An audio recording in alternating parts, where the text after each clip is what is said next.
ముఖ్యమంత్రి నారా చంద్రబాబు నాయుడు ఇంటిపై దాడికి సంబంధించి జోగి రమేష్పై మంగళగిరి పోలీస్ స్టేషన్లో విచారణ పూర్తయింది. జోగి రమేష్ ఇప్పటివరకు 4 సార్లు విచారణకు పిలిచినా సరైన సమాధానం చెప్పలేదని డీఎస్పీ మురళీకృష్ణ చెప్పారు.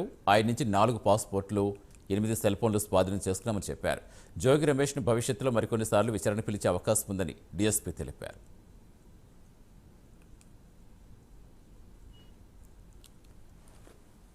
2021లో జరిగిన కరకట్ వద్ద జరిగినటువంటి దాడికి సంబంధించి అందులో ప్రథమ ముద్దాయి అయినటువంటి జోగి రమేష్ గారికి ఈరోజు నోటీస్ ఇచ్చి పిలిపించడం జరిగింది.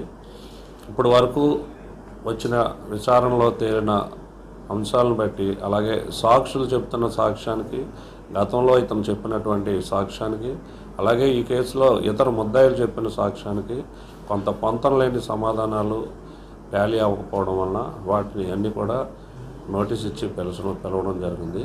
అలాగే అందులో కొన్ని సాక్ష్యాలను కూడా మాకు వశపరచమని చెప్పడం జరిగింది.